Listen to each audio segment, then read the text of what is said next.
पवित्र पवित्र सेनाधीश परमेश्वर पित्या, तुझ्या नावाला आम्ही धन्यवाद देतो, तुझी स्तुती करतो, तुला गौरव देतो बापा, कारण तू गौरवाचा राजा आहे परमेश्वर. तू दयेविषयी धनवान आहे बापा. तुझी दया तुझी करुणा अपरंपार आहे परमेश्वर. लॉर्ड, तुझ्या वचनामध्ये लिहिले जिथे दोघी किंवा तिघे तुझ्या नावाने एकत्रित आहे त्या जागेमध्ये तू आहे. लॉर्ड, खरोखर परमेश्वर पित्या, तू आमच्यामध्ये उपस्थित आहे प्रभू, असा आमचा विश्वास आहे. तू आमची प्रार्थना ऐकत आहे माझ्या देव बाप्पा, आणि तुझी महान उपस्थिती आमच्यामध्ये आहे बाप्पा. कारण जेव्हा पृथ्वीवरून तुझी लेकरं तुला हाक मारतात तेव्हा तू स्वर्ग सोडून त्यांच्यामध्ये विराजमान होतो माझ्या देव बाप्पा. खरोखर प्रभू, तुझ्या महान उपस्थितीसाठी तुला धन्यवाद देतो. लॉर्ड, पास्टरना तू आमच्या घरामध्ये घेऊन आला बाप्पा. ही तुझी योजना आहे बाप्पा. तुझ्या इच्छेनुसार कुठलीही गोष्ट घडत नाही माझ्या देव बाप्पा. लॉर्ड, आम्ही तुझ्या नावाला धन्यवाद देतो की आजचा दिवस तू आम्हाला दाखवला. आजचा दिवस आम्हा सर्वांना तू दाखवलास परमेश्वरा. तुझ्या दयेमुळे, तुझ्या करुणेमुळे, तुझ्या अनुग्रहामुळे परमेश्वरा आज आम्ही जिवंत आहोत माझ्या देव बाप्पा. केवळ तुझी दया आमच्यावर आहे बाप्पा, कारण तुझ्या वचनातील तुझी प्रेम दया ही जीवनापेक्षाही श्रेष्ठ आहे माझ्या देव बाप्पा. खरोखर प्रभू, तू महान आहेस, तो अद्भुत आहे, तुझ्यासारखा कुणीच नाही माझ्या देव बाप्पा. आणि खरोखर परमेश्वरा, जन्मत दिवसापासून तर आतापर्यंत अन्न वस्त्र निवारा तो आम्हाला दिलास माझ्या देव बाप्पा. त्याबद्दल तुझे आभार आणि उपकार मानते बाप्पा. पास्टरना तुझ्या हातामध्ये समर्पित करते बाप्पा. पास्टरना दीर्घ आयुष्य दे, चांगली तब्येत दे माझ्या देव बाप्पा. अधिकाने अधिक तुझ्या पवित्र आत्म्याच्या सामर्थ्याने भर परमेश्वरा. तुझ्या वचनाचं ज्ञान दे, तुझ्या प्रार्थनेचं ज्ञान दे माझ्या देव बाप्पा. आणि खरोखर प्रभू, तू त्यांना दिलं आहे ऑलरेडी, त्याबद्दल तुला धन्यवाद देतो बाप्पा. प्रभू, खरोखर होणारं वचन तो आशीर्वादित कर. आणि खरोखर परमेश्वरा, आजचा दिवस आमच्यासाठी विजयाचा आणि आशीर्वादाचा तू आमच्यासाठी ठेवलास, त्याबद्दल धन्यवाद देते. तुझी स्तुती करते, कारण तू आमचा विजयी परमेश्वर आहेस माझ्या देवा. तो आमचा आशीष देणारा परमेश्वर, तू आमच्या बरोबर आहेस माझ्या देवा. तो अब्राहमाचा, इसाकाचा, याकोबाचा देव तू आमचा आहेस परमेश्वरा. आणि आम्ही तुझे आहोत बाप्पा.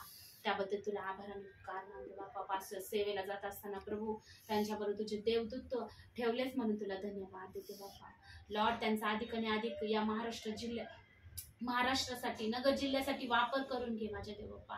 आणि खरोखर बाप्पा, तू येऊपर्यंत तुझ्या सामर्थ्याने भर बाप्पा, तुझ्या अभिषेकाने भर.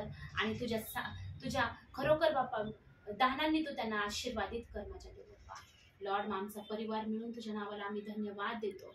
आणि खरोखर परमेश्वर बाप्पा, तू म्हणतोस परमेश्वर, जर घर बांधत नाही तर बांधण्याचे श्रम व्यर्थ आहे. आणि खरोखर परमेश्वरा, तो आमच्या कल्पने पलीकडे खरोखर बाप्पा तू कार्य करणारा परमेश्वर आहे. तो अद्भुत चिन्ह चमत्कार करणारा परमेश्वर तो आमचा आहेस माझ्या देव बाप्पा. ओ लॉर्ड, तू म्हटलाय प्रभू, तुम्ही कधी विचार केला नाही, कधी तुम्ही मनात आणि ध्यानात आणला नाही अशा गोष्टी मी तुमच्यासाठी करेल माझ्या देव बाप्पा. आणि खरोखर लॉर्ड, तू ते गोष्टी आमच्यासाठी केल्यास माझ्या देव बाप्पा. त्याबद्दल सर्व आदर, सन्मान, गौरव आम्ही तुला देतो माझ्या देव बाप्पा. लॉर्ड, तुझ्या लेकरांचं करणं तू जाणतोस बाप्पा. त्यांचं उठणं, बसणं, निजणं तुला ठाऊक आहे माझ्या देव बाप्पा. तुझ्या लेकरांना कशाची गरज आहे ते तुला सांगण्या अगोदरच सर्व काही गोष्टी मारत आहे बाप्पा.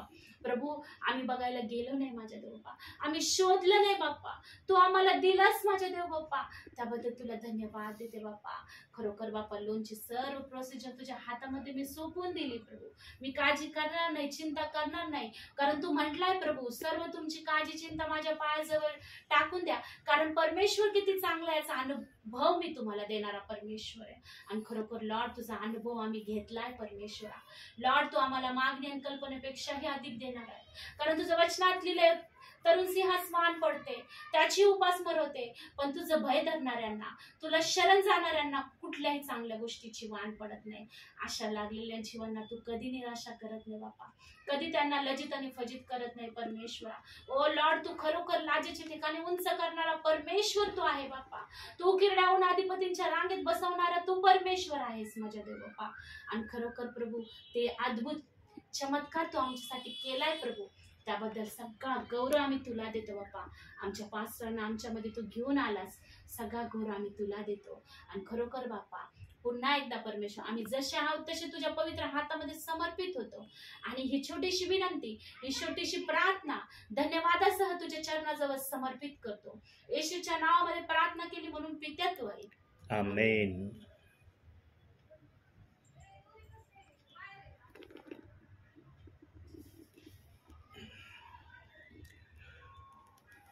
मी धरू का? नाही. प्रियांनो, अंतिम समयाच्या अगदी काही सेकंदामध्ये तुम्ही आम्ही आहोत. काही सेकंदाचा शब्द का प्रभूचा आत्मा वापरतो? कारण 7,000व्या वर्षाला लागून 24व्या वर्षामध्ये आम्ही आलेलो आहोत. आता एदेन बागेमध्ये प्रभू परमेश्वरांनी 6 दिवस कंप्लीट काम केलं.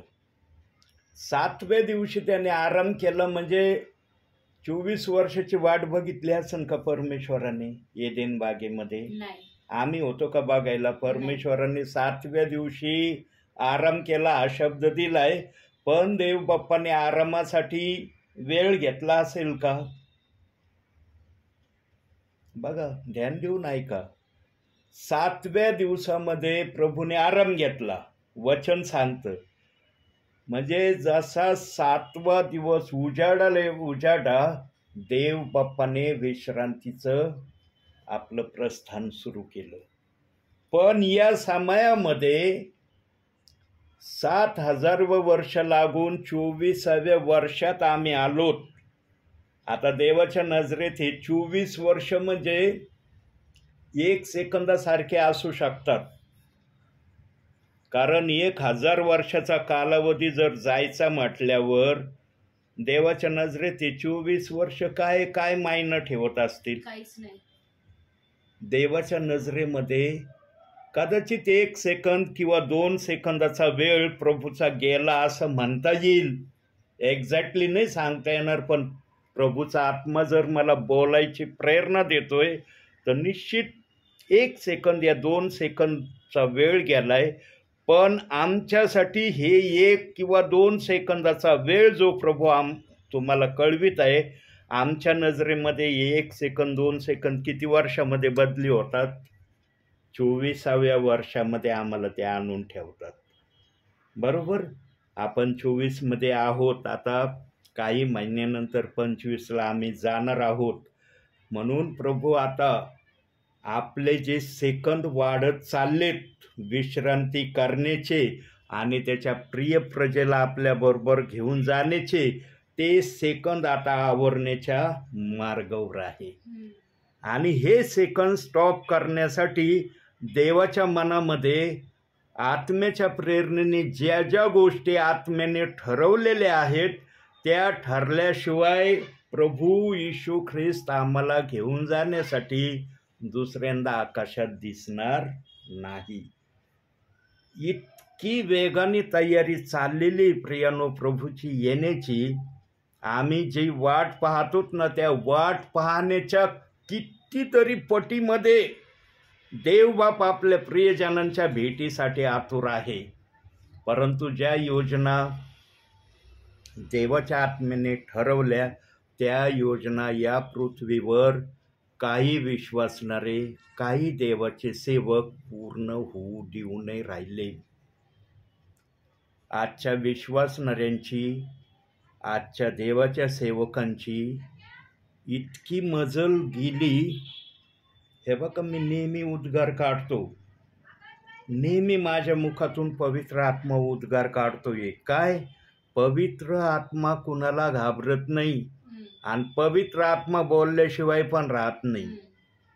आजच्या सेवकांची, आजच्या विश्वासणाऱ्यांची इतकी मजल त्यांनी उचलण्याचा प्रयत्न केलाय की त्यांनी बायबलमध्ये हात घालून एका वचनाला दोष लावण्यापासून, स्वतःला दोषी होण्यापासून ते वेगळं करायला तयार नाही. पण आमचा देव ममताळू, दयाळू, कृपाळू आहे. तो म्हणतो, जाऊ दे, माझे लेकरं आहेत, हे नासमज बालकं आहेत, यांना समजत नाही म्हणून ते असं बोलतात किंवा असं एका वचनाविषयी त्यांच्या मनात शंका आणतात. देव बाप्पाने जर विश्वासणाऱ्याच्या कृतीप्रमाणे जर विचार केला ना प्रियांनो, तर मग मिसर देशातून मोशेने काढलेल्या प्रियजनांची आठवण करावा लागेल. देव बाप्पाने जर त्या पद्धतीचा विचार करायला लागला ना त्या वचनाविषयी, तर देवाला त्या गोष्टीत जावं लागेल. म्हणून देव मंद क्रोध आहे, तो नेहमी दया करण्याचं आणि क्षमा करण्याची वृत्ती ठेवतोय. म्हणून आजही विश्वासणारे काही सेवक प्रेषितांची कृत्ये 2 अध्याय 38 वचनाला काही पण बोलत आहे. काही जण तर इतके निडर झालेले आहेत की त्यांना त्या वचनाचं सुद्धा महत्त्व राहिलेलं नाही. त्या वचनाला त्यांनी कुठल्या प्रकारची जागा ठेवलेली नाही. आणि जागा ठेवण्याचं मुख्यत्व कारण पेत्र बोलला, आम्ही पेत्राचं नाही ऐकणार, आम्हाला येशूचं ऐकायचंय. पेत्र जर पेंटिकॉस्टच्या दिवशी बोलला नसता ना तर या जगामध्ये ख्रिस्ताचा उदयास आला नसता. ख्रिस्ताचं नाव पुढं आलं नसतं. येशू ख्रिस्त स्वर्गात गेल्यानंतर येशू ख्रिस्त हयात होता त्यावेळेस त्यांनी जी सेवा केली ती आम्हाला माहित आहे ना. येशू ख्रिस्तांनी काय काय केलं, कसं केलं. पण येशू ख्रिस्त स्वर्गात गेल्यावर शिष्यांनी काय केलं? येशूने जेवढे कार्य केले नाही त्याच्यापेक्षा अधिक कार्य येशू ख्रिस्तावर विश्वास ठेवणाऱ्या शिष्यांनी केले. म्हणून वचनात एक वचन दिलेलं आहे. काढूया आपण ते वचन. अजून आपल्या संदेशाच्या वचनाकडे आपण आलेलो नाही. हे विचारातून देवबाप बोलत आहे. योहानकृत शुभवर्तमान 12वा अध्याय 14वं वचन. 14वा अध्याय 12वं वचन. योहानकृत शुभवर्तमान 14वा अध्याय. मी तुम्हाला खचित सांगतो, मी जी कृत्य करीतो ती माझ्यावर विश्वास ठेवणाराही करील आणि त्यापेक्षाही मोठी करील, कारण मी पित्याकडे जातो. बघितलं, येशूने आशीर्वाद देऊन गेला शिष्यांना की तुम्ही 12 जण साक्षीदार आहेत की मी किती चिन्ह चमत्कार तुमच्या समवेत केले 3.5 वर्षामध्ये. पण मी तुम्हाला हा आशीर्वाद देऊन आता माझ्या पित्याकडे जाण्याचं प्रस्थान करणार आहे की माझ्यापेक्षा इतके अगणित तुम्ही कार्य करताल, चिन्ह चमत्कार करताल, अद्भुते करताल की या पिढीतले लोक तुमचं वचन ऐकण्यासाठी आतुर राहतील. जितकं माझ्यासाठी होते त्याच्यापेक्षा जास्त आतुर तुमचं वचन ऐकण्यासाठी असतील. म्हणून शास्त्री, सदुकी, परुषी या 12 शिष्यांच्या मागं लागायचे आणि म्हणायचे, येशू ख्रिस्ताच्या नावाने तुम्ही काही बोलू नका, येशू ख्रिस्ताच्या नावाने चमत्कार करू नका. कारण येशूने जो आशीर्वाद दिलेला होता तो आशीर्वाद निस्ता तोंडी नव्हता, तो कृतीने करत होता. आणि 12 शिष्य ते करण्यासाठी सदैव तयार होते. 12 शिष्य जर घरात बसले असते तर झाला असता का कुठला चमत्कार? कोणाला वचन ऐकायला मिळालं असतं का? शिष्य आपल्या जीवाची पर्वा न करता सेवेला जायचे, पण फक्त प्रार्थना करून ते सेवेला जायचं वचन सांगतं. मागच्या संदेशात दाखवलं की शिष्यगण काय प्रार्थना करायचे आणि त्यांच्या प्रार्थनेने पृथ्वी काय त्यांच्या प्रार्थनेचं उत्तर त्यांना द्यायचे ते तुम्हाला वचनातून दाखवले. प्रियांनो, प्रत्येक गोष्ट रिपिटेशनमध्ये सांगणं पवित्र आत्म्याला आवडत नाही. आजही माझ्या यूट्यूबला संदेश आहेत. आजचा हा संदेश जर धरला तर आजचा हा 200वा संदेश माझा चाललाय. आजचा हा रेकॉर्डिंग संदेश 200वा आहे. 199 संदेश माझे ऑलरेडी यूट्यूबला आहेत. हे 200वा संदेश आज रेकॉर्ड होत आहे. प्रियांनो, 200 संदेश देणं सोपी गोष्ट नाही. आणि हे भानस हिवरे या ठिकाणी एक पास्टर आहेत. त्यांनी माझं नाव सर्च करून पाहिलं की पगारी पास्टर तुमचे संदेश किती झालेत आम्हाला बघायचे. आणि त्यांच्या मोबाईलवर त्यांनी पाहिलं तेव्हा 196 संदेश झाले होते. आत्ता मागच्या आठवड्यात मी भानस हिवऱ्याला होतो. मागच्या आठवड्यामध्ये तेव्हापासून आज या ठिकाणी येईपर्यंत 4था संदेश माझा चाललाय. म्हणजे 7 दिवसामध्ये 4 वेळेस रेकॉर्डिंग झाली, 3 वेळेस देवबाप्पाने रेकॉर्डिंग केली नाही. जिथं देवबाप नाही म्हणत तिथं मी बिलकुल रेकॉर्डिंग करत नाही. कारण देवाची मर्जी नसल्यावर आपण जर रेकॉर्डिंग केली, आपल्याला बोलता आलं नाही आणि याच्यात रेकॉर्ड जर चांगला संदेश नाही आला, मग ते लिहिले जर पगारे काय ग्रेट बोलतात, पण आजच्या या रेकॉर्डिंगमध्ये काय बोलू राहिलेत, आम्ही तर ऐकून बोरिंग होऊ राहिलो, काय शब्द आहेत पगारे पास्टरांचे आज. प्रियांनो, जिथं देव नाही म्हणतो ना तिथं नाहीच केलं पाहिजे. जिथं देव होय म्हणतो तिथं होयच झालं पाहिजे. आणि अशा प्रक्रियेचे अखिल पृथ्वीवरचे सेवक प्रभूला हवे आहेत. पण प्रभूला आजही अखिल पृथ्वीवरचे सेवक अशा वृत्तीने चालणारे प्रभूला दिसत नाही. काही जण आहेत म्हणून ही सेवा चालली. ही सेवा बंद पडली का? म्हणता येतं का की ही सेवा बंद झाली? प्रेषित 2:38 वचन बंद झाले सांगायचं. हा तुरळक पास्टर विश्वासणारे वचन गाजवीत असतील तो भाग वेगळा. निवडलेले आणि बोलवलेले याचं नेहमी चित्र डोळ्यासमोर ठेवा. फक्त विश्वासी बोलवलेले याची संख्या नका मोजू. निवडलेले सेवक किती वचनाची घोषणा करतात याचं पण तुलना करा. आणि याचं प्रमाण पण मी देवाच्या आत्म्याच्या प्रेरणेने मागील संदेशात सांगितलं की निवडलेला व्यक्ती कसा ओळखायचा, बोलवलेला कसा ओळखायचा, त्याचं प्रमाण पण देवबाप्पाने वचनातून आणि विचारातून तुम्हाला सांगितलंय. असं नाही की नुसतं विचारातून सांगितलं आणि वचनातून दाखवलं नाही. प्रियांनो, जो पण संदेश येतो तो तुमच्यासाठी आशीर्वादाचा आहे. म्हणून हा सुंदरसा विचार देवबाप्पाने आज मला वचनाला सुरुवात करण्या अगोदर दिला, म्हणून देवाला धन्यवाद. आता जाऊया आपण आपल्या वचनाकडे. काढूया तिमोथेचं 2 पत्र, आजचं संदेशाचं वचन. तिमोथेचं 2 पत्र, 2 अध्याय, 5वं वचन. हे वचन आपल्या संदेशाचं आहे. 2 अध्याय ना? हो, 2 अध्याय 5वं वचन. कारण एकच देव आहे आणि देव नाही, पहिलं तिमोथी असं नाही, दुसरे तिमोथी. हो.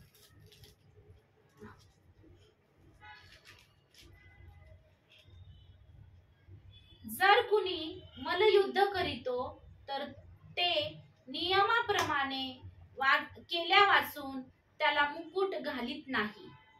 श्रम करणाऱ्या शेतकऱ्याने बस परत वाचा ते वचन. जर कुणी मल्लयुद्ध करीतो तर ते नियमाप्रमाणे केल्या वाचून त्याला मुकुट घालीत नाही. नियम वाचून मुकुट घालीत नाही. प्रियांनो, देवबाप्पाने मुकुट द्यायचं जर कबूल केलंय ना, तर मुकुटाच्या अगोदर सांगितलंय एक वाक्य वरती की तुम्हाला मल्लयुद्ध करावं लागेल. आणि मल्लयुद्धासाठी तुम्ही स्वतः कसे तयार असले पाहिजे, त्या तयारीत जर तुम्ही असले तर मल्लयुद्धात उतरता येईल तुम्हाला. तुम्ही मल्लयुद्धासाठी रेडी नसले तर देवबाप कस काय तुम्हाला मल्लयुद्ध करायला पाठवीन. आज जे फौजी आहेत, जे मिलिटरी भरती होती, एक फौजी बनण्या अगोदर त्याला किती प्रक्रियेतून जावं लागतं? ट्रेनिंग घेतल्याशिवाय तो फौजी आहे हे सिद्ध होत नाही. ट्रेनिंग ज्यांचं नाही त्यांना फौजी बनता येतं का? जर जगाचा नियम असा आहे तर देवाच्या मल्लयुद्धामध्ये देवबाप्पा आपल्या विश्वासणाऱ्याला, आपल्या सेवकाला जर पाठवीन तर उठून सुटून कोणाला पाठवीन का? उठून जा मल्लयुद्ध करायला. जगिक जर मिलिटरीमध्ये भरती होणाऱ्या व्यक्तीला ट्रेनिंग घेणं गरजेचं आहे, तेव्हा त्याला मिलिटरी मॅन आहे किंवा मिलिटरीमध्ये तो भरती झालेला हे सिद्ध होतं. मग देवाच्या राज्याची सुवार्ता सांगण्यासाठी देवबाप असंच कुणाला उठविन म्हणन का जा सांगा माझं वचन? प्रियांनो, नेहमी येशू ख्रिस्ताने आपल्या सेवा कार्यामध्ये जगिक दाखले दिले. कशासाठी दिले? जगिक दाखल्यातून तो आत्मिक गोष्टी प्रगट करायचा. आणि याही समयामध्ये देवाचा आत्मा जे पवित्र जन आहे त्यांच्या मुखातून जगिक उदाहरणातून देवाच्या सेवेचं उदाहरण प्रभू देतोय. मलयुद्धासाठी प्रभूंनी तयार केलेले लोकच मलयुद्ध करणार आहे. कुणी पण मलयुद्धाला नाही जाणार. आज आरसेवक म्हणतो मी तयार आहे, पण वरून मान्यता असली तर जाणं होईल, वरून मान्यता नसली नाही जाता येणार तुम्हाला. म्हणून पाऊल म्हणला बुद्धीचा संदेश, आत्म्याचा संदेश. बुद्धीचा संदेश ओळखायला वेळ लागत नाही, पण आत्म्याचा संदेश ओळखण्यासाठी आत्माच पाहिजे. तर ओळखता येईल का हा आत्माचा संदेश चाललाय.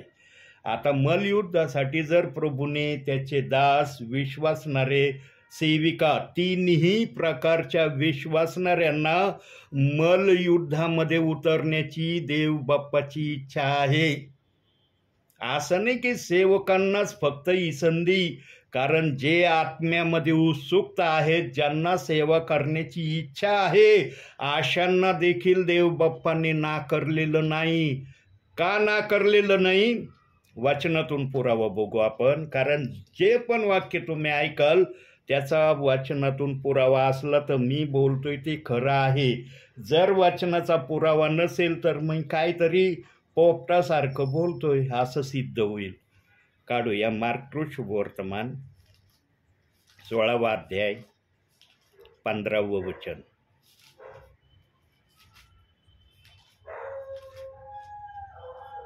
पंधरा 16वा अध्याय 15वं वचन. मार्क शुभवर्तमान. मग शिपायांनी त्याला नाही 16वा अध्याय आणि 15वा. मग त्याने त्यांना सांगितले की सर्व जगात जाऊन संपूर्ण सृष्टीला सुवार्तेची घोषणा करा. जो विश्वास धरितो. बस तिथं म्हणलंय का फक्त सेवकांनी सुवार्ता सांगावी? नाही. फक्त सेविकांनी सुवार्ता सांगावी? नाही. संपूर्ण फक्त माझ्या ब्रदरांनी किंवा मुलांनी सुवार्ता सांगावी असा उल्लेख आहे का? नाही. एकच वाक्य प्रभूचा आत्मा बोललाय, म्हणजे सर्वांना पवित्र आत्म्याने मंजुरी दिली आहे. ज्यांना माझी सेवा करण्याची इच्छा असेल त्यांची इच्छा भंग केली जाणार नाही. त्यांच्याकडून मी सेवा करून घेईन. पण अट आणि शर्त त्याला एक आहे. काय अट आणि शर्त आहे? कारण जो पण देवाची चाकरी किंवा सेवा करण्याची इच्छा धरतो त्याला वचनाची माहिती असली पाहिजे. तो नवशिका नसला पाहिजे. ही अट आणि शर्त देवाच्या आत्म्याने त्या गोष्टी करता ठेवली. जे वचनामध्ये मुळावलेले आहेत, वचन ज्यांना माहीत आहे त्यांच्याकडून देवबाप सेवा करून घेतल्याशिवाय राहणार नाही. मग ते सेविका असो, ब्रदर असो या सेवक असो. आणि त्यांना वरून मान्यता असली पाहिजे की पहिला अभिषेक तुला मी केलेला आहे की तू सेवेसाठी योग्य आहेस. आणि तुला पवित्र जनाचा शिक्का मी मारलेला आहे, जो अंतिम समयात कलसे 1:26 वचनाप्रमाणे तू माझ्या विश्वासणाऱ्यांना माझ्या मनातले गुज रहस्य कळवशील. आणि अशा गोष्टी करणाऱ्यांना मग तिथं वचनात सांगितलंय मी मुकुट देणार आहे. मुकुट पण असं उठून सुटून कुणाला मुकुट घातला जाणार नाही. ज्याने काहीतरी केलंय प्रभूसाठी त्यांनाच मुकुट मिळणार आहे. म्हणून या भूतलावर सत्कर्म करण्याची विश्वासणाऱ्यांना संधी आहे. प्रभूच्या वचनाची सेवा करण्याची विश्वासणाऱ्यांना संधी आहे. पण किती जण याचा लाभ उचलित आहेत? आज किती जणांना ओझ आहे की अरे मला वचन सेवा करायची. आणि त्याच्यामध्ये काय झालंय, काही जणांनी वचन सेवा करण्याचा अधिकार फक्त सेवकांना आहे, पाळकांना आहे, मेंढपाळांना आहे, दासांना आहे. अशा काही गोष्टी काही ठिकाणी सांगण्यात आल्या.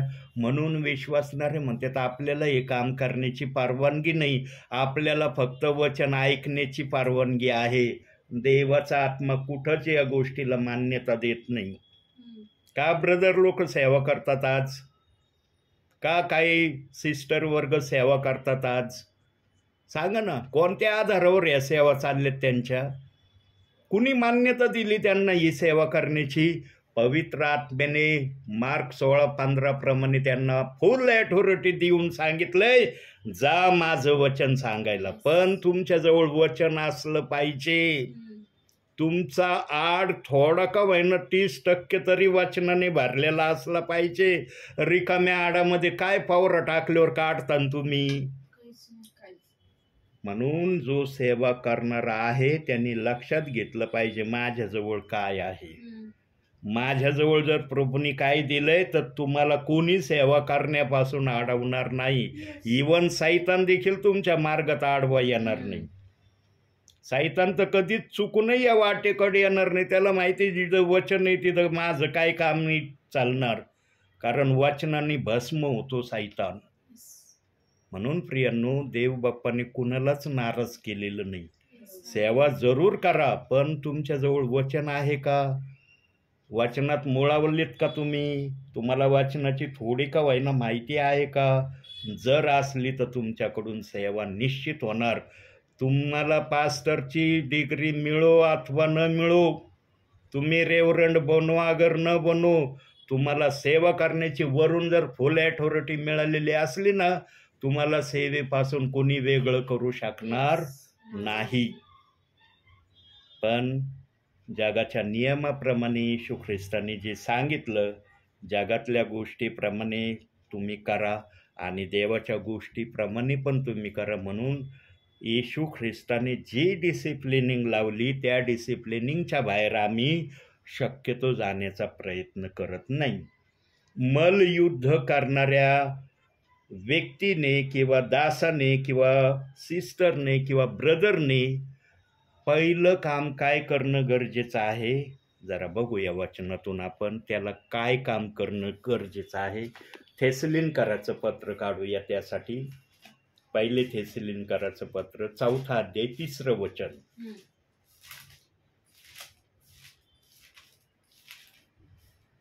चौथा अध्याय 3 वचन. कारण देवाची इच्छा आहे की तुमचे पवित्रीकरण व्हावे, म्हणजे तुम्ही जाल कर्मापासून स्वतःला अलिप्त ठेवावे. जो या सेवेमध्ये उतरण्याची तयारी करण्याची इच्छा ठेवतो त्याला देव बाप्पाने पवित्र जन केलंय का? तो पवित्र झालाय का? किंवा त्याचं पवित्रीकरण देव बाप्पाने स्वतः केलंय का? हे तपासणं त्या सेवा करणाऱ्यांनी पहिली स्टेज किंवा पहिली पायरी त्यांनी ही जाणून घ्यावी, देव बाप्पाने या गोष्टीसाठी मला पवित्र केलंय का? देव बाप्पा पवित्र जनांना कधीच आपलं पवित्र वचन सांगायला पाठवणार नाही. म्हणून शमूएलाने पण दाविदाचा अभिषेक करताना अगोदर किती जणांना नाकारलं? 6 जणांना नाकारलं. ते म्हणे नाही, हे नाही ते. आणखी आहे का एखादा? म्हणे एकही गेलाय रानामध्ये शेरड मेंढर घेऊन, पण आणा त्याला. दरवाज्यात येतोय ना येतो, देवाचा आत्मा म्हणला हाच तो आहे, याला अभिषेक कर. प्रियांनो, देवाची निवड नेहमी वेगळी असते.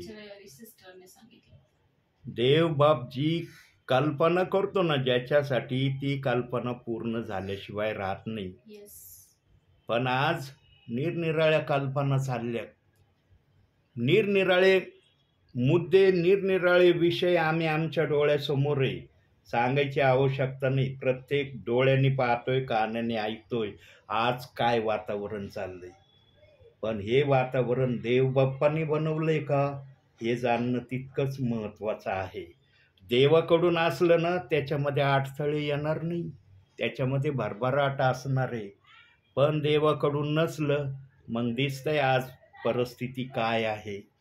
उघड्या नेत्रांनी कोणाची सेवा कशी चालली, कोणाची कशी चालली. सांगायची आवश्यकता आहे का फोडायची गरज आहे? XYZ सेवकाची सेवा काय चालली, म्हणून ज्याच्या सेवेला फळं आहेत ते देवापासून आलेली मान्यता ओळखून घ्यावी प्रियांनो. आणि या मान्यतेसाठी पवित्रीकरण सेवकाचं, सिस्टरचं, ब्रदरचं होणं गरजेचं आहे. पवित्रीकरणाशिवाय त्याला या सेवेमध्ये उतरता येणार नाही. तो मनाने कितीही म्हणला मला करायची सेवा, पण वरून जर अथॉरिटीचा पास मंजूर नसला, खाली ती सेवा त्याच्याकडून होणार नाही ज्या सेवेची अपेक्षा त्यांनी केलेली आहे. म्हणून योहान काय म्हणला आपल्या पत्रामध्ये, बघूया जरा आपण. योहानकृत शुभवर्तमान 3 अध्याय 27 वचन.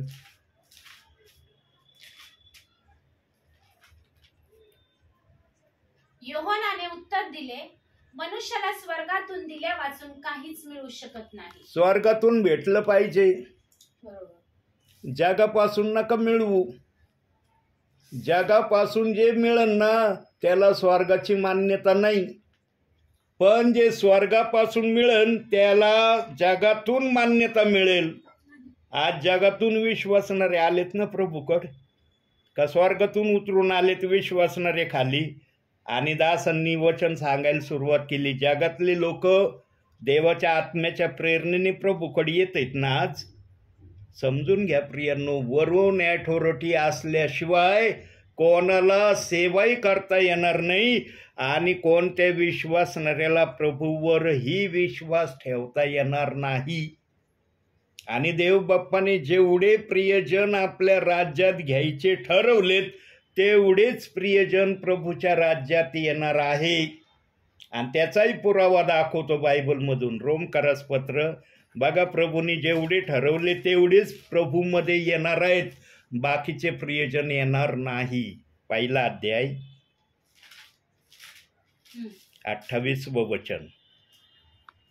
आणखी ज्या अर्थी देवाची जाणीव ठेवण्यास ते मान्य झाले नाहीत, त्या अर्थी देवाने त्यांना अनुचित कर्मे करण्यास विपरीत मनाच्या स्वाधीन केले. बघा, देवाने त्यांना विचारणा केली होती. प्रभूने आपल्या समयात, पवित्र आत्म्याच्या समयात विचारणा केली होती, मी तुम्हाला पृथ्वीवर पाठवणार आहे, तुम्ही पृथ्वीवर माझ्यावर विश्वास ठेवताल का. पण काही प्रियजन तिथंच म्हणले, नाही, तो आम्हाला पृथ्वीवर पाठवा, अगर नको पाठवू, आम्ही तुझ्या नावाला स्वीकारणार नाही. पण देवाने ज्यांची योजना बनवली होती आपल्या समयात त्यांना प्रभूने या जगात पाठवलंय. काही जगातून गेलेत, काही जगात आहेत आज पण, आहे ना. काही जण गेलेत, काही जण आहेत. देवाला ते मान्य न होणारे लोक आहेत, म्हणून देव बाप्पाने त्यांच्याकडे लक्ष दिलं नाही. पण ज्यांना त्या समयात देवाने विचारलं तुम्ही विश्वास ठेवताल का, त्याच्यामध्ये तुम्ही आम्ही होतो. आज इथं आलाय ना पवित्र आत्मा उतरून, का अख्ख्या एरियात आलाय, इथं आलाय ना. म्हणून तुम्ही आम्ही, आम्हाला पण आपल्या समयात प्रभूने विचारलं असन, मी पृथ्वीवर तुम्हाला पाठवणार आहे, तुम्ही माझ्यावर विश्वास ठेवाल. आमच्या आत्म्याने त्या समयात होय शब्द म्हटलेला आहे. म्हणून आज आम्ही देहामध्ये प्रभूमध्ये आज स्वतःला अनुभवतो. आणि त्याचा पुरावा हे वचन आहे.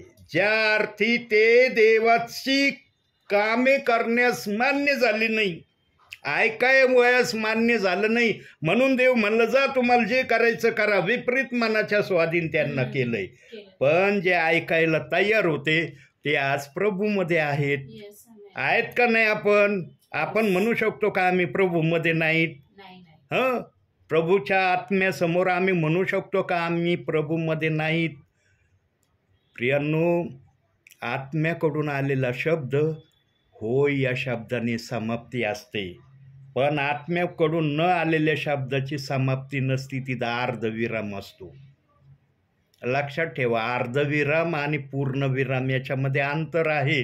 अर्धविराम म्हणजे अर्धी गोष्ट सांगणं आहे, पूर्णविराम म्हणजे पूर्ण सांगितलं गेलं आहे. आणि मग ज्याला पूर्ण सांगितलं गेलंय त्यांनी ते मान्य केलंय, म्हणून फुल स्टॉप किंवा पूर्णविराम हा शब्द येतो. पण ज्यांनी अर्ध ऐकलं, अर्ध सोडून दिलं, ते अर्धविराम येतो. समजून घ्या प्रियांनो, काही गोष्टी पवित्र आत्म्याचे तुम्ही मुळवलेले आहात. तुम्ही असं नाही 1 वर्षाचे 1 महिन्याचे विश्वासणारे आहे की तुम्हाला सगळ्याच गोष्टी डिटेलमध्ये सांगाव्या लागतील. म्हणून इब्रिकाराच्या 5व्या अध्यायात सांगितलंय, तुम्ही आत्तापर्यंत शिक्षक व्हायला पाहिजे होते, पण तुम्हाला मूळाक्षर सांगण्याची आजही गरज आहे. तुम्हाला जड अन्न चालत नाही, तुम्हाला दूधच पाहिजे. काही विश्वासणाऱ्यांना नुसतं दूधच पाहिजे. ते म्हणतो दूध आमच्यासाठी उत्तम आहे. अरे बिर्याणी कधी खाणार मग? वर गेल्यावर खायची का बिर्याणी? प्रियांनो, प्रभूमध्ये वाढणं गरजेचं आहे आणि वाढण्यासाठी वचन वाचणं गरजेचं आहे. एखाद्याची वाढ जर त्याला आत्म्याची करून घ्यावायची असन, अगदी सोपा उपाय आहे, बायबल वाचा. आत्मा आपोआप तुमची वाढ करील आणि तुम्हाला योग्य त्या मार्गाने चालण्यासाठी पवित्र आत्मा सहाय्य करील. आता दुसरी गोष्ट बघूया. पहिली गोष्ट पाहिली. आता दुसऱ्या गोष्टीसाठी काढूया आपण एक वचन. फिलिप्पीकराचं पत्र काढूया आता. 1 अध्याय 27वं वचन. सांगावयाचे ते इतकेच की ख्रिस्ताच्या सुवार्तेस शोभेल असे आचरण ठेवा. आचरण ठेवा. पुढं मी येऊन तुम्हाला भेटलो किंवा तुमच्याकडे आलो नाही तरी तुमच्या संबंधाने माझ्या ऐकण्यात असे यावे की तुम्ही एक जीवाने सुवार्तेच्या विश्वासासाठी एकत्र लढत एक चित्ताने स्थिर राहता. बस. आता जे सेवा करतात, मग सिस्टर वर्ग असू द्या, ब्रदर वर्ग असू द्या, या सेवक वर्ग असू द्या, ते एक दिवशी सेवाला गेल्यावर म्हणतात का माझी सेवा झाली आहे, आता मला सेवेला जायची गरज नाही, देव बाप्पाची सेवा मी केली, म्हणतात का? असं का नाही म्हणत? एक दिवसाची सेवा करून आलेला सेवक मी देव बाप्पाची पूर्ण सेवा केली आहे असं का नाही म्हणत? का नाही म्हणत? कारण त्यांना माहित आहे ही सेवा प्रभूचे येण्यापर्यंत करायची आहे किंवा मला या जगाचा निरोप देण्या अगोदरपर्यंत मला ही सेवा करायची आहे. म्हणून ज्यांना आत्मा चालवितो ते प्रियजन तळमळीने सेवेला जातात.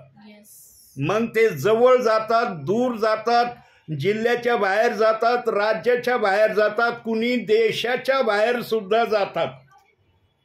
ऐकतो ना आम्ही आंतरराष्ट्रीय सेवक है ना. आंतरराष्ट्रीय सेवक म्हटलं की आपल्या लक्षात वेगळं चित्र लगेच निर्माण होतं. आंतरराष्ट्रीय बरं का, म्हणजे हे आपल्या देशाच्या बाहेर सुद्धा गेलेत आणि वचन सांगून आलेत. पास्टरांची निवड झाली ना आंतरराष्ट्रीय स्तरावर. प्रियांनो, दर्जा देव बाप्पाकडून मिळाला पाहिजे. माणसाने स्वतःहून दर्जा घेणं काही उपयोगाचं नाही.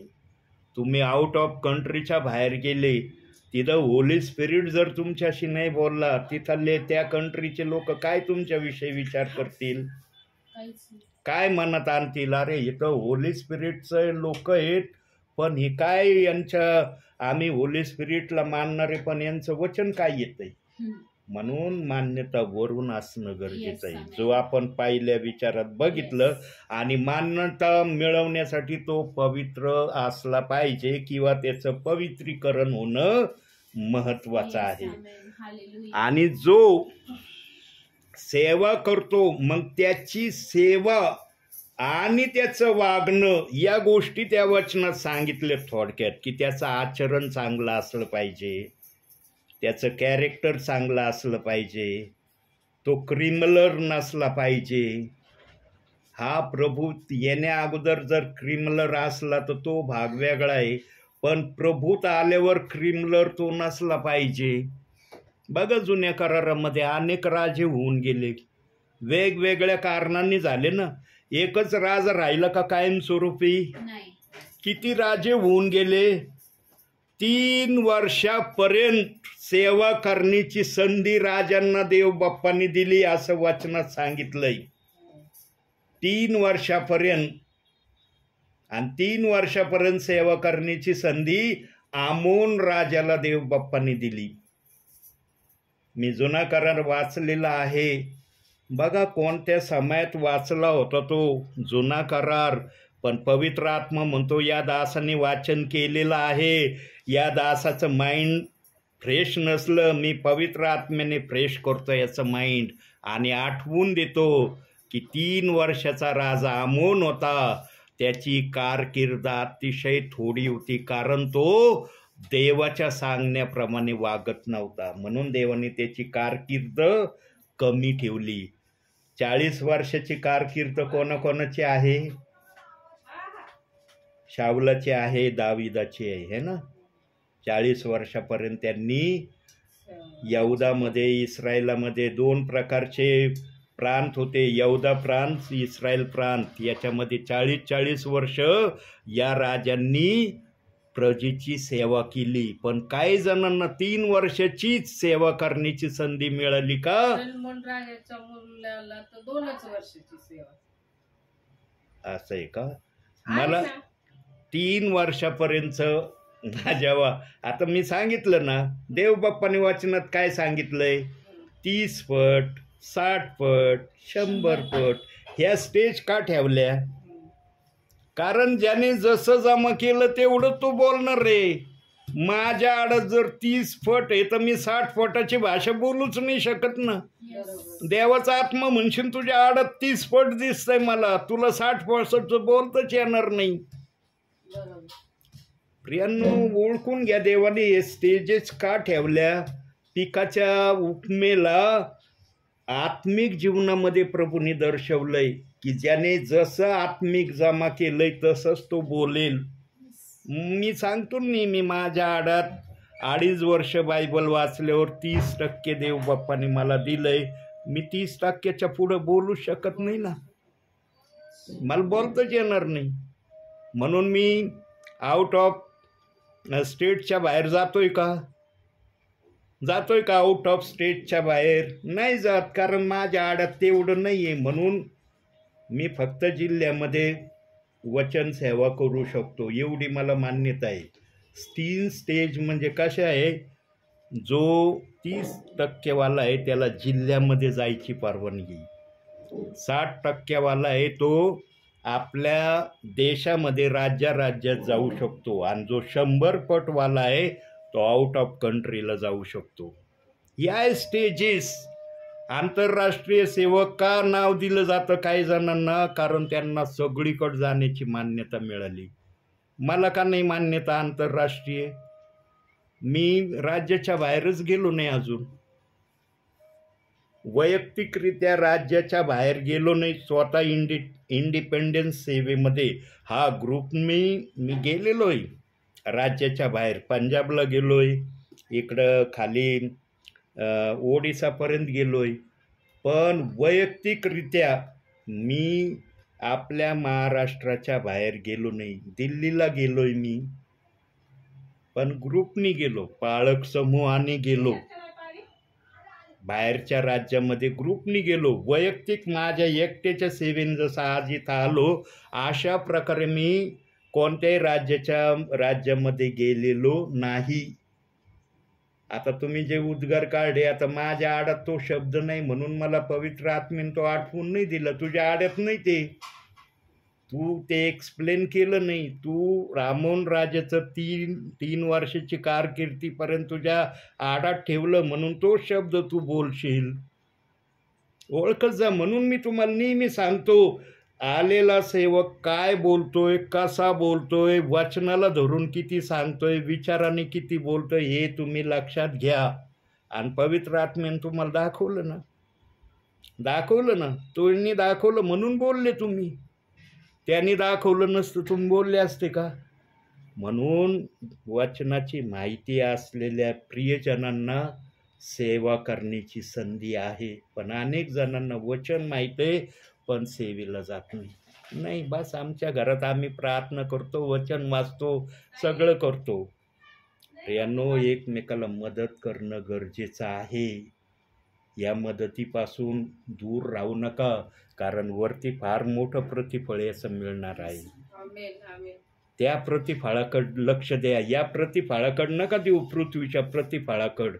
वरच्या प्रतिफळाकडे लक्ष द्या. म्हणून प्रभू म्हणला तुमची धनसंपत्ती तुम्ही वर स्वर्गात साठवा. काही जण इथंच साठवितील, इथंच बँक पुस्तकं फुल करीत. देव बाप्पाने वरच्या बँकमध्ये आपली धनसंपत्ती साठवा म्हटलं, पण काही जण इथंच मला आवडती धनसंपत्ती फुल करायला. प्रियांनो, आता तिसऱ्या गोष्टीकडे जाऊ, कारण टाईम फार पान सुटलंय.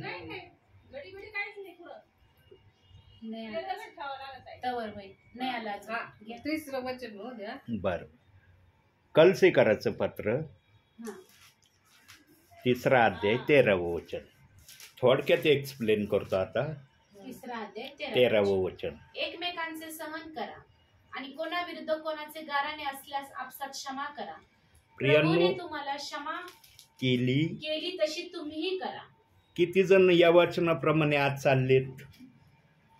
किती जण एकमेकाचं सहन करते?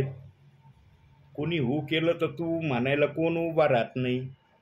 कोणी ईट घेतली तर कोण दगड घेत नाही. लगेच बोलते ईट का जवाब मैं पत्थर से दूंगा, तुमने ईट उठाई ना मैं पत्थर मारूंगा तुमको. प्रियांनो, वचन आम्हाला नम्रता शिकवतं. ते वचन काय सांगतं? तुमच्यामध्ये नम्रता, लीनता, दीनता असली तर तुम्ही एकमेकाचं सहन कराल. तुमच्यामध्ये हे गुण नसले ना, तुम्ही सहनच नाही करणार. कुणी जर तुमच्या विरोधात काही बोलले ना, तुम्ही त्या व्यक्तीला आपल्यापेक्षाही जास्त वाईट शब्दाने त्याचे मन दुखवतात. देवबाप कोणाचं मन दुखवायच्या पक्षामध्ये नाही.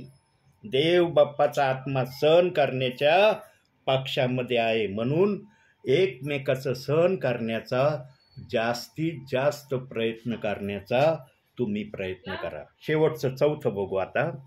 कलसेकराचंच पत्र, 3राच अध्याय आणि 24वं वचन.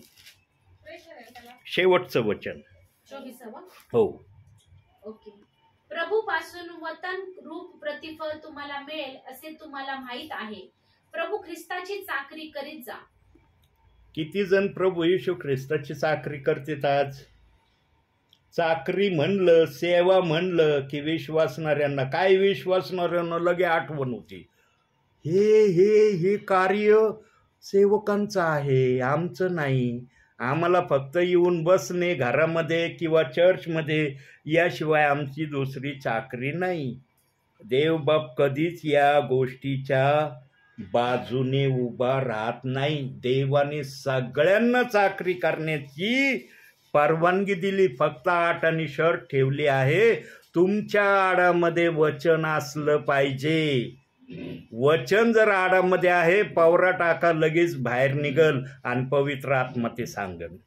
बोलणारा पवित्र आत्मा आहे, त्याला पवरात तुम्ही टाकता पण एक्सप्लेन पवित्र आत्मा करीन. म्हणून वचनात सांगितलं 2 पेत्र 1:21 मध्ये, संदेश हा मनुष्याच्या इच्छेने आलेला नाही. देवाचं वचन शिस्तीवार आहे. बोलणारा फक्त पवित्र आत्मा असला पाहिजे. आणि त्या वचनात सांगितलंय देव बाप्पाने आम्हाला त्याचं वेतन द्यायचं ठरवलं आहे. आणि त्या वेतनाला प्राप्त करण्यासाठी मग 2 तिमोथी 2:5 वचन आम्हाला आठवण करून देतं. काढा ते वचन. आता आपण समाप्ती करणार आहेत. 2 तिमोथी 2:5 पटकन वाचा.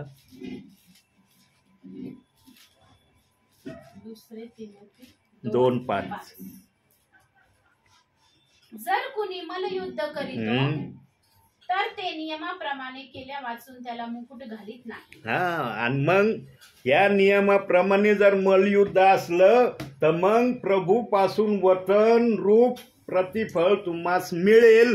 हे पवित्र आत्म्याचं त्या सेवा करणाऱ्या सेवकासाठी, सेविकासाठी, ब्रदरांसाठी आश्वासन आहे. आणि त्यांची नाव या प्रतिफळामध्ये आहे. हे कुणीच रद्द करू शकणार नाही. पवित्र आत्म्याने मोहर मारली, यांना प्रतिफळ द्यायचं, मुकुट द्यायचा. यांचा मुकुट काढून घेतला जाणार नाही. म्हणून आणखी एक शेवटचं वचन बघा, लास्ट प्रगटीकरण 3:11. हे आशयाचं वचन आहे. आणि इथं आपण आता थांबणार आहोत. 3:11. मी लवकर येतो, तुझा मुकुट कोणी घेऊ नये, म्हणून जे तुझ्या जवळ आहे ते दृढ धरून राहा. प्रत्येकाने जे तुम्हाला प्रभूंनी दिलंय ते दृढ धरून राहा. Amen. प्रभूच्या आगमनापर्यंत तुम्हाला प्रतिफळ मिळणार, तुम्हाला मुकुट दिला जाणार.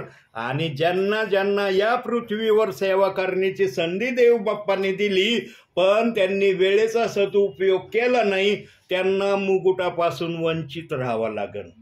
पण ज्यांनी वेळेचा सदुपयोग करून देवासाठी काही केलं त्यांना मुकुट दिला जाईल. आणि तो मुकुट प्रभू येईपर्यंत तुमच्या नावे राहील. तुम्ही या मुकुटाच्या बाहेर गेले, सेवा सोडली, तो मुकुट तुमचा काढला जाईल, दुसऱ्याला दिलं जाईल. म्हणून ज्याला जी कृपा देव बाप्पांनी दिली सेवेची असली त्याने सेवा प्रामाणिकपणे करावी, नम्रतेने करावी. लोकांच्या भावना दुखवण्यासाठी सेवा करू नये, तर देवाच्या राज्यात लोक कसे येतील या अनुषंगाने सेवा करावी.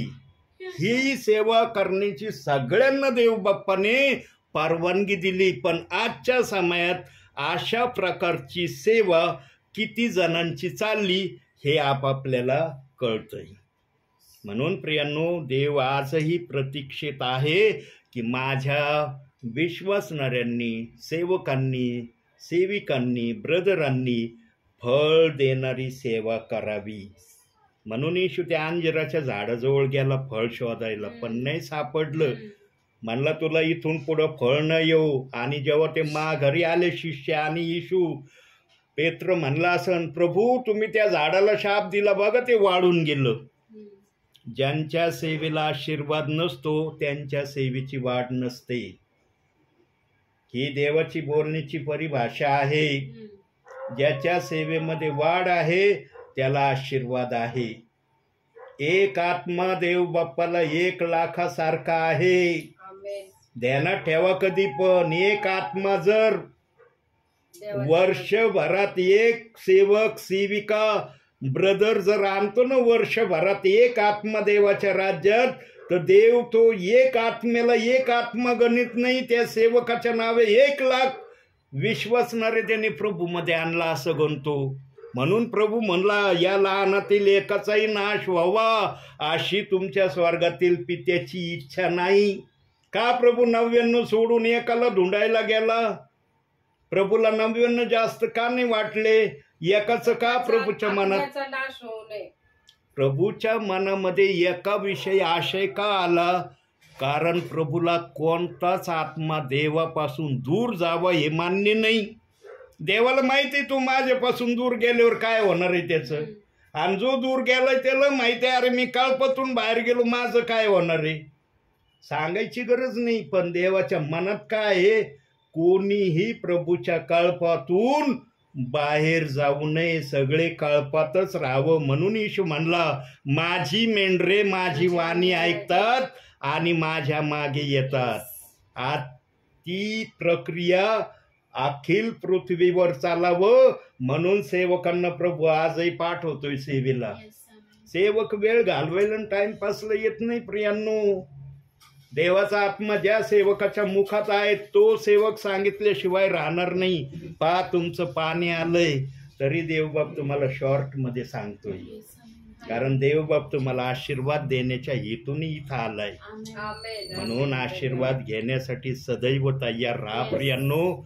वरती तुमचं प्रतिफळ अतिशय मोठं तुम्हाला दिलं जाणार आहे. म्हणून आजच्या या छोट्याशा संदेशातून देवबाप तुम्हाला आणि मला भरपूर आणि भरपूर आशीर्वाद देव. आमेन. शेवटची प्रार्थना करा सिस्टर. हो. पवित्र पवित्र पवित्र माझ्या सेनाधीश परमेश्वर बाप्पा, आकाश आणि पृथ्वीच्या निर्माण करता माझ्या जिवंत परमेश्वरा, तुला धन्यवाद देते बाप्पा. खरोखर बाप्पा आजची इच्छा प्रभू तुझी आम्ही ओळखली. तुझ्या दासाला तू आमच्या घरी पाठवलं परमेश्वरा. आणि खरोखर परमेश्वरा तुझं वचन सांगतं जेथे 2 किंवा 3 तेथे मी हजर आहे. तर खरोखर परमेश्वरा तुझी उपस्थिती ह्या प्रार्थनेमध्ये आहे असा विश्वास धरतो बाप्पा. आणि तुझ्या दासाच्या मुखाद्वारे तू आम्हाशी बोलला परमेश्वरा. धन्यवाद देते बाप्पा. पवित्र आत्म्या थँक्यू बाप्पा. खरोखर बाप्पा तू वचनाद्वारे आमच्याशी बोलला बाप्पा. आणि जे वचन बाप्पा तू प्रगट केलं परमेश्वरा, त्या वचनाचा अनुग्रह तू आम्हाला दिलास बाप्पा, त्याबद्दल धन्यवाद देते परमेश्वर बाप्पा. असेच तुझ्या दासांचं स्वागत आहे बाप्पा. खरोखर तू म्हणतो हे स्वागत तुमचं कुणाचं नसेल ते हे माझं स्वागत आहे. आणि खरोखर आम्ही तुझं स्वागत करतो परमेश्वर बाप्पा, की तुझ्या दासाला तू इथे पाठवलं परमेश्वरा, आणि वचनाचा मन्ना आम्हाला खावायच दिला बाप्पा. तुझे आभार आणि उपकार मानतो परमेश्वर बाप्पा.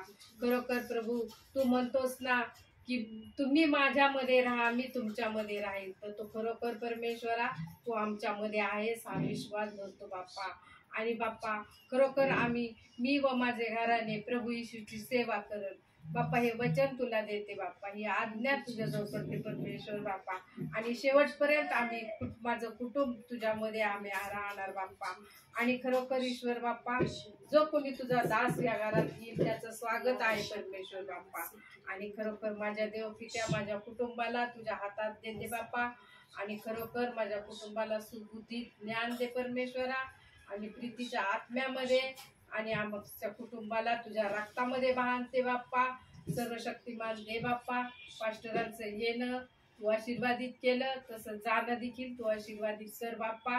पास्टरांद्वारे अनेक आत्मे प्रभू तुझ्या राज्यामध्ये येऊ दे बाप्पा.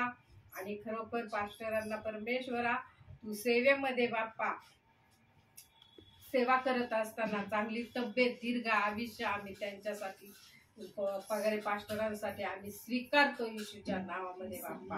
खरोखर जिवंत दे बाप्पा. तू किती चांगला आहेस याचा अनुभव मला व माझ्या कुटुंबाला दिलास, त्याबद्दल तुझे आभार व उपकार मानते बाप्पा.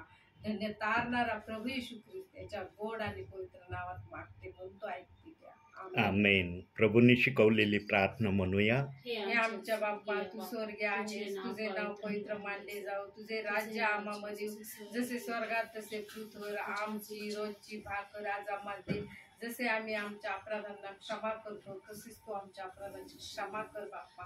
आणि आम्हाला परीक्षेत आण नको तर आम्हाला पण वाईटापासून आम्हाला सोडव, कारण की राज्य, सामर्थ्य आणि गौरव ही तुझीच आहे. आमेन. प्रभु येशू रक्त की जय, प्रभु येशू रक्त की जय, प्रभु येशूच्या रक्ताचा जय जयकार असो. आमेन.